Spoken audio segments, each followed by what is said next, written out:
Soy Silvana Pérez, desde diciembre del 2019 soy secretaria de Derechos Humanos y Géneros de la provincia. Soy la primera mujer que ocupa la Secretaría de Derechos Humanos, que además recoge en la provincia la conformación del primer lugar institucional de géneros con jerarquía de secretaría y de ministerio, que es la Secretaría de Derechos Humanos y Géneros. La violencia por motivos de género, decía, tiene que ver con la interseccionalidad. O sea, es un problema cultural, social, y es un problema de seguridad, y es un problema de salud mental, y es un problema de trabajo en muchos casos. Voy a tratar de focalizar en dos cosas. La violencia tiene momentos en los que es un problema de seguridad, porque hay un riesgo de vida, hay un riesgo concreto, tenemos femicidios concretos y reales que quitan existencias. Entonces es un problema de seguridad. Implica que la seguridad mire de manera particular cómo intervenir en una situación de violencias.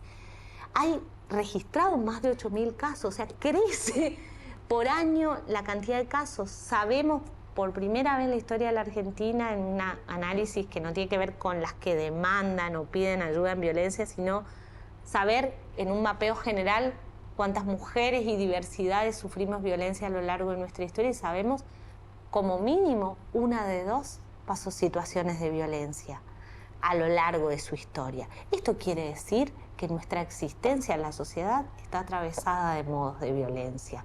Lo que vemos y lo que asistimos en los casos más graves es la punta de arriba de un iceberg enorme, pero la violencia es el modo corriente de vincularnos, de relacionarnos y de distribuir los roles en los géneros. Soy Delia Concepción Pérez. La aldea acá del Chaco me conoce como Choni. Soy subsecretaria de Género, Diversidad y Disidencia desde el año 2019. Pensemos nosotros que los femicidios que hoy tenemos, la mayoría de los femicidios no han sido denunciados. Y así lo tenemos por ahí plasmado en los 11 femicidios que ocurrieron en el 2020. De los 11 femicidios, solo 4 registraban denuncia. En el 2021 hubo 2 únicamente con antecedentes de denuncia. La verdad que es preocupante la cantidad de hechos y que no registran como antecedentes previos denuncias. Que existen distintas cifras según de qué organismo surja o de qué observatorio surja, porque se toman distintos parámetros para medir las violencias por motivos de géneros. Existen algunos informes que toman que toda muerte violenta de mujer es un femicidio, y si bien las investigaciones de muertes violentas de mujeres siempre deben partir de esa hipótesis, es decir, cualquier muerte violenta de mujer debe obligatoriamente partir de la hipótesis de que se trató de un femicidio, muchas veces esos informes toman únicamente ese dato y no el dato del requerimiento de elevación a juicio o no el dato de la sentencia. Entonces, lo importante siempre sería poder hacer la aclaración de qué es femicidio o a partir de qué momento empiezan a cuantificar como femicidios. Depende de cómo se enfoque, va a depender la estadística. Esto no significa que sean estadísticas mentirosas o falsas, sino que respectivamente cada uno parte de una teoría distinta. Las mujeres no se animan a denunciar por esos motivos que en muchos casos son el único sostén es el hombre en la casa. Según mi experiencia, creo que ha crecido, ha aumentado las denuncias o los casos porque se ha visibilizado más. Entonces las mujeres se animan a hacer la denuncia, cosa que antes no pasaba. Desde la Dirección de Litigios vamos realizando el seguimiento a las muertes violentas de mujeres y en base a eso vamos determinando cuándo efectivamente todo indica que se trató de un femicidio o cuándo una mujer, por ejemplo, se suicidó. ¿Por qué? Porque tomaron las muertes violentas de mujeres y porque también se toman en muchas ocasiones las muertes dentro de la pareja, los asesinatos de un varón hacia una mujer dentro de la pareja. Aunque no siempre había un contexto previo de violencia de género. Entonces, en base a eso, los informes determinaban que hubo 15 y nosotras desde la dirección determinamos que hubo 8, porque en 8 casos se pudo probar que las muertes de estas mujeres, los asesinatos, fueron primero asesinatos y no suicidios, y segundo que había un contexto previo de violencia de género. En uno de los casos que además por toda una red afectiva me cuesta mucho hablar, es el de Sole Sotelo. Y el de Sole Sotelo todavía sigue teniendo un montón de preguntas y aristas de transformación de la política pública, ¿no? Primero, poder pensar cómo generamos un instrumento que piense que la violencia va mutando y a qué violencia vamos mutando y cómo podemos ir actualizando esa situación de violencias. Porque en el caso de Sole podemos mirarlo de muchas maneras, pero claramente había una forma de ejercer la violencia y había un estilo de ejercer la violencia que no estaba entrando en el tamiz que tenemos actualizado de la violencia, porque el patriarcado muta. Poder popular. Poder popular. Poder popular. Sol es mi hermana. Ella fue asesinada por su pareja, su novio, Maximiliano Quirós, el 21 de diciembre del año 2021. Sole tenía 30 años, era profesora en letras. Bueno, ella lo presenta a Maximiliano como su novio. Él entró a mi casa, digamos, a la casa de mi mamá, de la mano de Sole. Era uno más de la familia. No notamos nada raro ni nada sospechoso que nos pudiera dar alguna pauta de que había situaciones de violencia con mi hermana. Unos meses antes, yo la notaba muy nerviosa y ella comenzó a alejarse. Y en realidad lo que pasó es que él comenzó a alejarla de mí y de mi mamá. Después de que él la mató, cuando fuimos a retirar sus cosas, encontramos su agenda. Y en esa agenda escribió todo lo que no me contó a mí, ni ninguna amiga, ninguna compañera. Escribió que tenía miedo, pero que tenía fe. Tenía miedo de él. Escribió que anteriormente intentó ahorcarla. Solo en el fondo tenía la esperanza de que él iba a cambiar, que creyó en él y que cuando ya no aguantó más, pasó lo que pasó. Yo creo que esa noche Sole decidió echarlo y esa noche fue cuando él la mató. Insisto con eso de la agenda porque que otra piba no haga lo mismo, que no confíe, que lo cuente, que diga, que muestre la violencia, que no se guarde eso, que cuando, por más que haya mucho amor y que,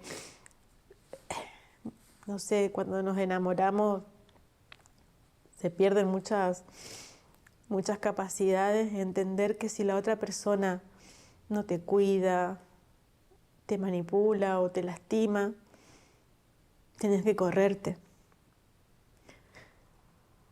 Sole no pudo hacer eso. Que en muchas ocasiones está muy invisibilizado, como es el caso de Sole Sotelo. donde fue un femicidio muy duro y muy complejo en un primer momento, en las primeras actuaciones, porque el hoy condenado Maximiliano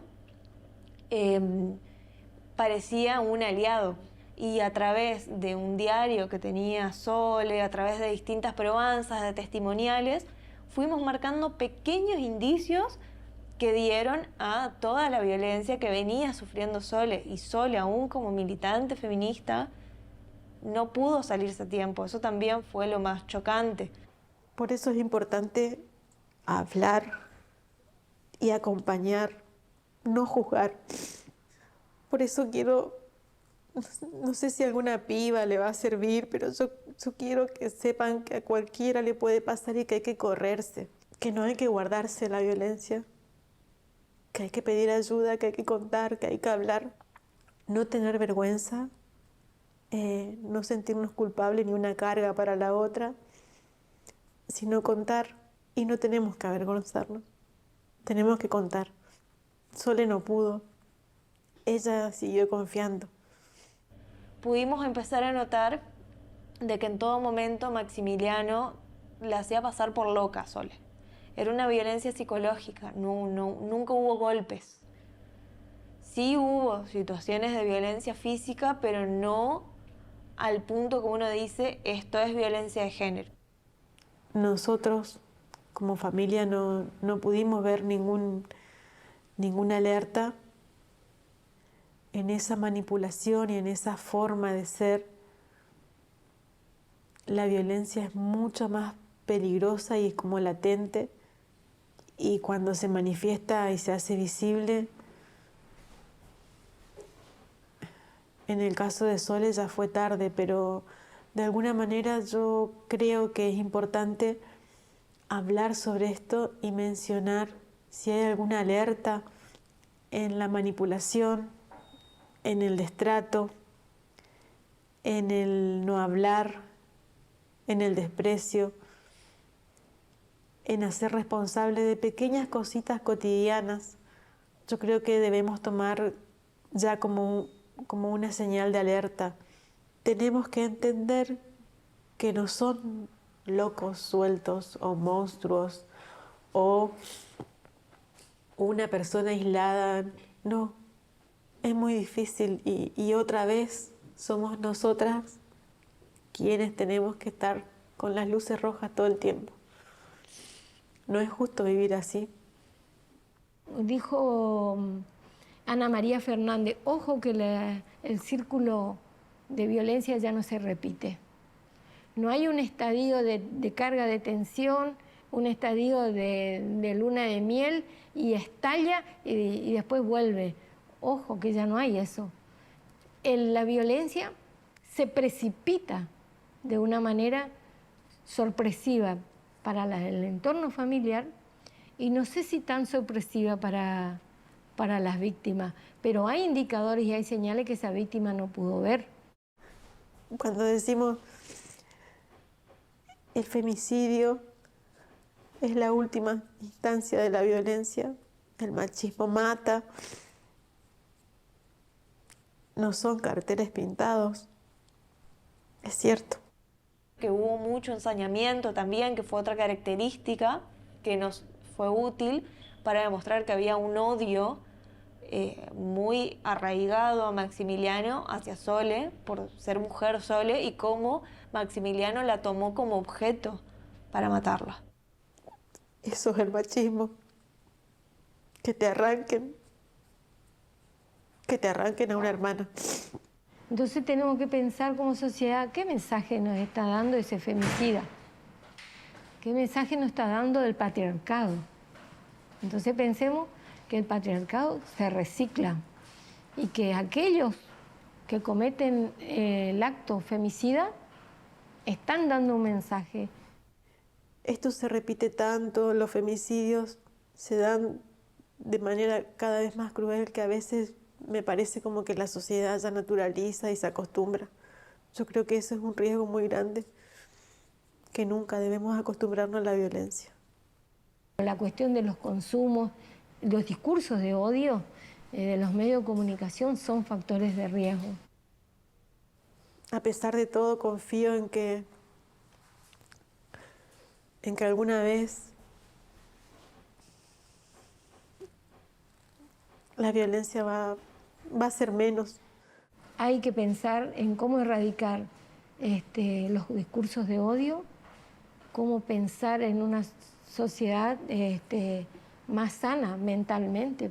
Tenemos que transitar nuestra vida con ternura,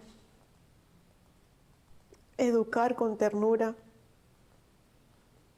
acompañar con ternura. Es difícil, pero me parece que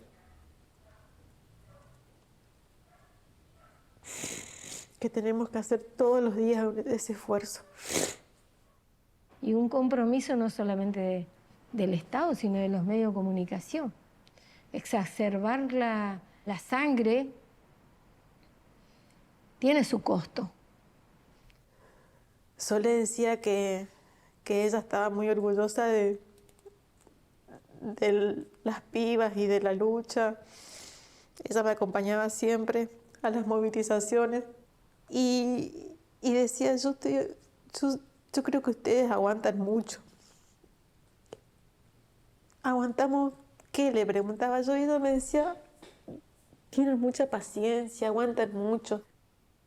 Y entonces yo le decía que nosotras no aguantamos, que nosotras resistimos y que había que seguir luchando, resistiendo, no aguantando.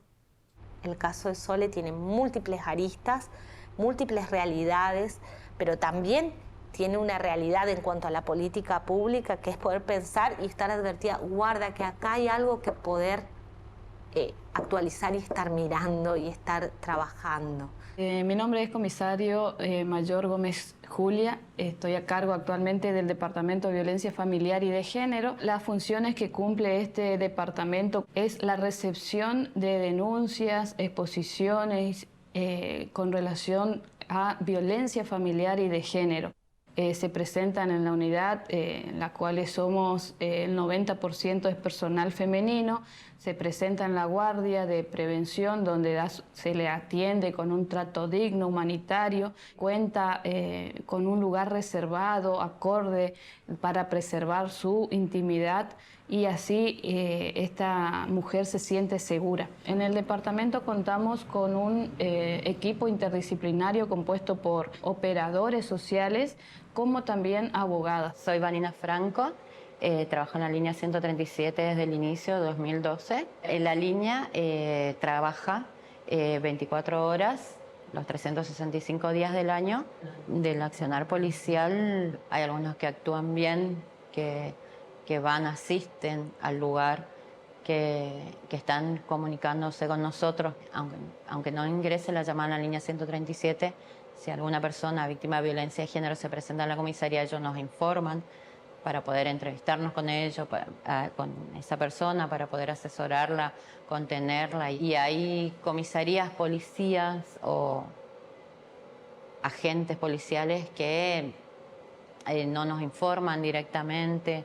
Hay algunas policías que sí actúan, que sí van, buscan, que sí la acompañan a la señora, la llevan hasta la comisaría, le toman la denuncia. Y hay algunos policías que no, digamos. Nos cuesta mucho que las comisarías llamen a la 137. Sí, existe una circular, existió una capacitación de un año dada personalmente, pero bueno, es una práctica. ¿Eso significa que no funciona? No, significa que hay que seguir disputando para que esa llamada se produzca, porque cuando esa llamada se produce se transforma una práctica en esa comisaría. Mi nombre es Nair Barud, soy coordinadora de la Dirección de Litigios Estratégicos, dependiente de la Secretaría de Derechos Humanos y Géneros. Esto fue creado durante esta gestión para representar a tanto víctimas y sobrevivientes de causas en un contexto de violencia de géneros, así como también para que la Secretaría de Estado forme parte de causas donde se investigan tanto muertes violentas de mujeres como abusos sexuales y otras causas que sean de competencia explícita de la Secretaría de Derechos Humanos y Géneros. A partir de ello, lo que se buscaba era justamente problematizar la falta de perspectiva de géneros que tenía y tiene hasta el día de hoy el Poder Judicial. Entonces nos abocamos no solamente a las políticas públicas de prevención y asistencia, sino también acompañábamos a lo que es la sanción de los delitos de odio al género y a los delitos en contextos de violencias de géneros. A raíz de esto comienza como un programa, luego a raíz de la cantidad de demandas que teníamos en toda la provincia, se convirtió en una dirección. Actualmente somos 5 abogadas, 4 residimos aquí en el Gran Resistencia y la 5ª abogada está en la 6ª circunscripción con cabeza en Castelli. Tomamos no solamente asesorías, sino que nos constituimos como querellantes. El impacto que genera es más que nada acompañar a las víctimas y decir, bueno, el Estado durante años no estuvo presente a partir de la creación de la Secretaría de Derechos Humanos y Géneros, es decir, ese agregado, y visibilizar todas las problemáticas que hay, no solamente problemáticas económicas y sociales, sino también de acceso a la justicia, es que cada vez empezamos a marcar una impronta más fuerte, sobre todo dentro de lo que es la investigación de causas. Soy Nelia Velázquez, fiscal número 5 de investigaciones, especializada en la temática de violencia de género. Las fiscalías de género tienen una mirada especial en la temática y investigan los delitos, como ser, si procede, la inmediata aprehensión del autor, medidas de protección, prohibición de acercamiento, exclusión de hogar de ser necesario. Damos intervención a la línea 137 y si hay menores en la familia, también se da intervención a la línea 102. Recibimos mensualmente alrededor de 90 y 100 causas mensuales cada una. A partir de ahí nos abocamos, citamos a las víctimas y lo que nos pasa es que en su gran mayoría hay víctimas que no desean proseguir con el proceso, la cual debe ser respetada también su voluntad. Hay víctimas que se desdicen de los hechos denunciados o vienen y relatan un hecho distinto a lo que habían denunciado. Yo creo que eso también forma parte del propio ciclo de violencia de género, lo cual la hace también volver a creer en el autor, en su pareja, y volver a reincidir en estos casos. En cuanto al diálogo con los equipos fiscales de géneros, fueron mejorando en el transcurso de estos años. Es cierto que ante la cantidad de denuncias y la desinformación que hay muchas veces por parte de víctimas y, bueno, también obviamente agresores, es que se genera una sensación de incertidumbre. Por eso tanto en la Guardia como en la línea 137 hay abogadas a cargo de asesorar y orientar y no dejar solas a las víctimas, porque cuando uno va directamente al Poder Judicial, en muchas ocasiones recibe una respuesta más escueta, muy técnica, poco clara, poco contenedora para una persona que está pasando un momento crítico de su vida y que necesita toda la paciencia y el acompañamiento posible en ese contexto. Es así que sí, hasta el día de hoy hay ciertas tensiones, hay dificultades, pueden haber desencuentros, pero, insisto, cada vez considero, por todos los años que estuve transcurriendo aquí, que mejoró el diálogo con las fiscalías de géneros y también con algunas fiscalías comunes. Es como complicado, sí. El tiempo, nosotros siempre decimos lo mismo. El tiempo de la víctima no es el mismo tiempo de la justicia. El tiempo de la víctima es ahora, ya en la emergencia. El tiempo de la justicia tarda, porque es protocolar. O sea, las medidas de protección que se denominan medidas cautelares, existen miles de medidas cautelares a lo largo de la vida, pero hay que poder mirarlas en el sentido que tienen las medidas cautelares para la violencia. Y el sentido que tienen las medidas cautelares para la violencia es proteger. Son medidas preventivas. Con lo cual, hay que empezar a tener una praxis de las medidas preventivas como preventivas. Puede pasar entre 4 o 5 días con suerte, a 15, que vos puedas tener tu medida proteccional. Esos 4 o 5 días, a 15 días el agresor la volvió a agredir, la molesta, la llama telefónicamente, molesta a la familia, desaparece, vuelve. Pero excluir a alguien del hogar, dictar la medida de detención de una persona, es decir, proteger, tiene que ser una medida mucho más urgente e inmediata. Los mejores de los casos queda detenido si no tiene antecedentes, si no a los 2 días sale. A la media hora puede llegar a salir. ¿Qué nos pasó? La primer pata judicial respecto a la justicia, la primer pata estatal, es proteger, para luego poder hacer un trabajo de salida, de construcción de una alternativa, sin una situación de violencia o de sometimiento. Fiscalía Penal actúa ante la comisión de un delito. No tiene el carácter o la función de prevención. Sí, una vez que se cumple el delito, hay que tratar de actuar de manera integral con los demás dispositivos para que no vuelva a cometerse, ¿no es cierto? La medida proteccional es, bueno, hacia vos y hacia los lugares que vos frecuentás. O sea, y no se tendría que acercar, o sea, no sucede igual. Y extensión hacia tus hijos. Y vos tenés que ir y presentar eso en la comisaría, una copia, presentar eso en tu trabajo, una copia, presentar eso en la escuela a los chicos, una copia. Vos. O sea, todo lo tenés que hacer vos. Sí, es como un montón, sí, sabemos, cada nuevo incumple esta medida, tiene que volver a hacer una denuncia por incumplimiento de medida. Otra vez vos. Es protocolar, lamentablemente. Si no cambia este tipo de justicia, no va a ser en la misma, digamos. También es cierto que si se vuelve a cometer, depende de muchas circunstancias, no de que el Poder Judicial no haya actuado. O sea, por esto que venimos hablando, por el ciclo de violencia de género, por el violentismo, por un montón de cosas. Y actualmente hay una mayor apertura, al menos lo que es el Gran Resistencia.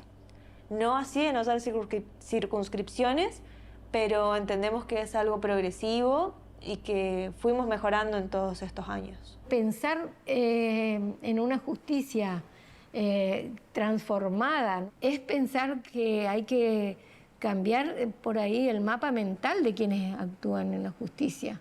Y eso no se hace por espontánea voluntad de una ley, aunque las leyes son performativas. A veces son las medidas que pueden tomar las fiscalías porque son los recursos jurídicos con los que cuentan. Por eso también muchas veces hablamos de una reforma judicial feminista, porque es cierto que a veces los fiscales están un poco atados a lo que es el procedimiento judicial general. Y posiblemente sí, la reforma judicial que permite tener presupuesto, por ejemplo, para ampliar la cantidad de defensores. Son cuellos de botella las defensorías. Soy Úrsula Savarese, soy militraba, activista. Desde el 10 de diciembre del 2019 estoy cumpliendo un rol, una responsabilidad dentro de la Dirección de Diversidad, Disidencia Sexual e Identidad de Género dentro de la Secretaría de Derechos Humanos y Género de la provincia del Chaco. O sea, hay una cuestión también que revisar con respecto a cómo la justicia actúa el día a día de los casos. En los casos de transfemicidios y femicidios y travesticidios, creo que hubo un antes y un después. Tenemos que profundizar mucho más una reforma judicial transfeminista donde tengamos jueces, juezas, secretarios, proveyentes, todo lo que conforma esa estructura judicial con una mirada totalmente transfeminista, con políticas judiciales y con esta mirada, digamos, de la accesibilidad a la justicia. Que no sean solamente algunos que puedan acceder, que seamos todas, todos y todes. Necesitamos poder generar una transformación del sistema judicial. Mi nombre es Sofía Díaz, soy militante trans, travesti, soy licenciada en Artes Combinadas y bueno, soy un ser humano que busca su propia revolución y la de todos, todas y todes. De un tiempo a esta parte ya no somos tan agredidas en la calle, pero nos siguen matando. ¿sí? Como que hubo un cambio, sí y no, y la verdad que la justicia es machista. Yo no sé si en esta cuestión del jurado o de la justicia, Fabiola hubiera llevado una mejor sentencia, los criminales hubieran llevado una mejor sentencia. Fabiola Ramírez fue, es y será una mariposa alegre, una adolescente. Fabiola representa para mí una buena amiga y representa también lo más horrible de la sociedad, ¿sí? En el sentido de que cómo el odio a la identidad de género puede llevarse una vida joven. Fue víctima de un sistema que no le permitió tampoco poder cumplir sus sueños. El dolor de que la hayan matado, tan triste, tan doloroso. A Fabiola le cortaron las alas, le quemaron sus sueños. Esta cuestión de qué hay en nosotras que cuando esa otra edad se ve reflejado, intenta eliminarnos. Porque en realidad es eso lo que pasó.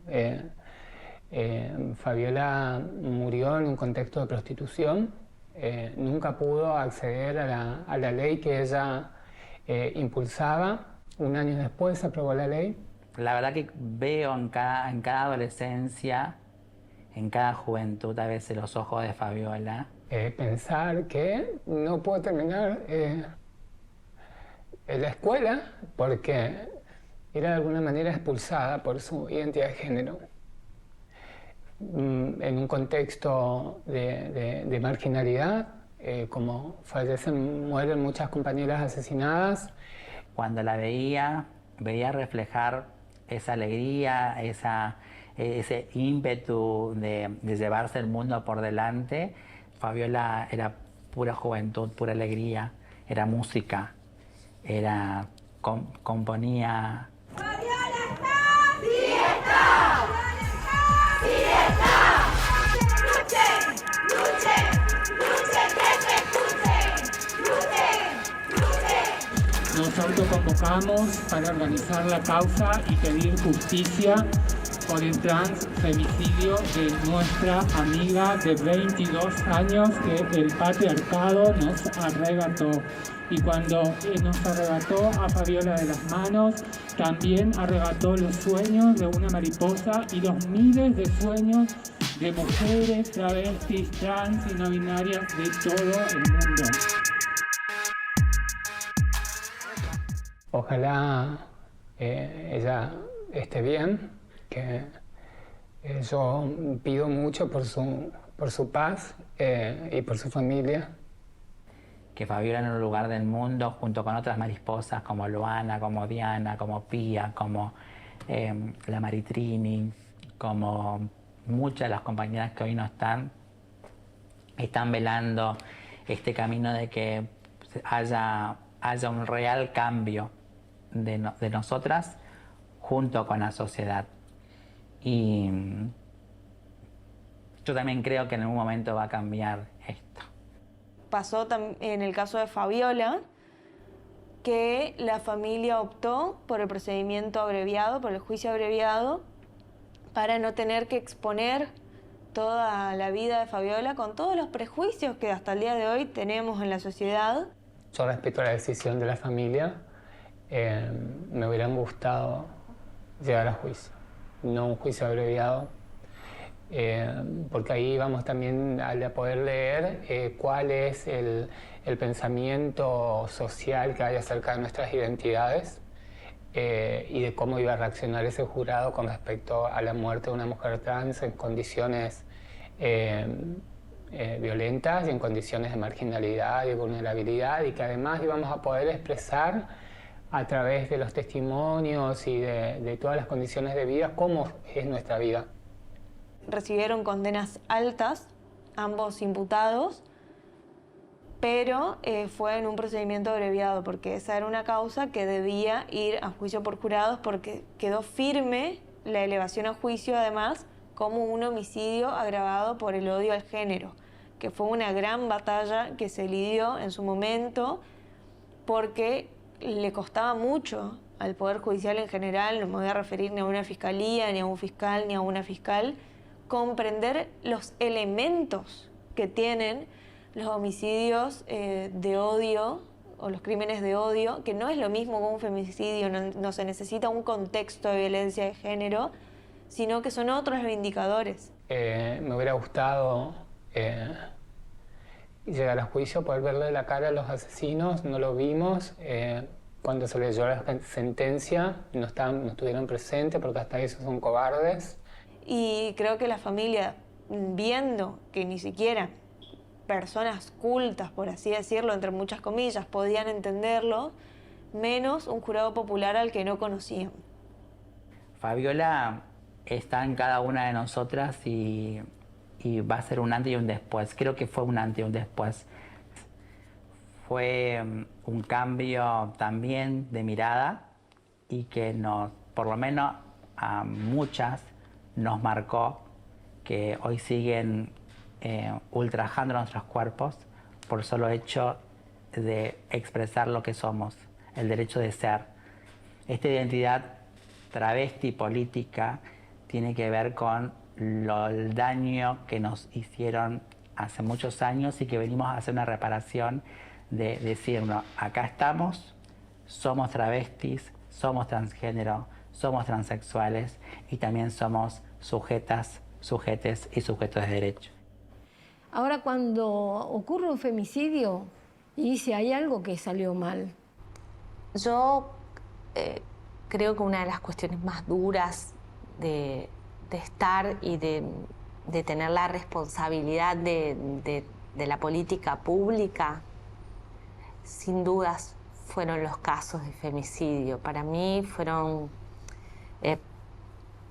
digo, Fabiola Ramírez, que me acuerdo, digo, Soledad Sotelo, digo, Marilú Robledo y otra infinidad de casos. Son los momentos como más duros de estar en una función pública y también los momentos más duros de los equipos de asistencia. Pensemos que hay toda una estrategia estatal para cuidar y cada uno de estos fracasos se sienten como fracasos, digamos, ¿no? de la posibilidad de cuidar, ¿no? y se sienten como arrebatos.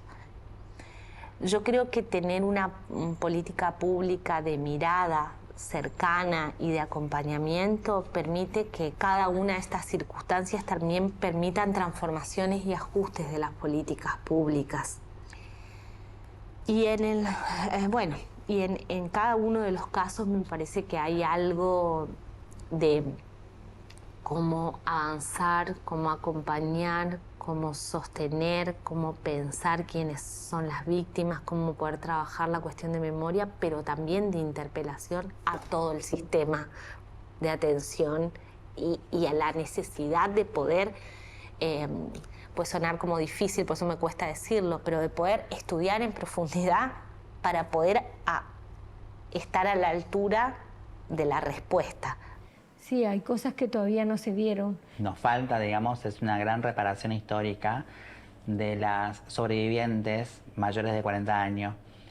Tenemos que trabajar mucho en la mirada de lo cultural del trabajo, que hoy es una gran resistencia que tenemos en lo privado y en lo público. Desde la parte del agresor, al momento desde el Poder Judicial, lo digo, ¿no es cierto?, al momento de cumplir condenas, falta un tratamiento real a fin de que esta persona sea reinsertada en la sociedad como es el objetivo del sistema penal y merme su violencia.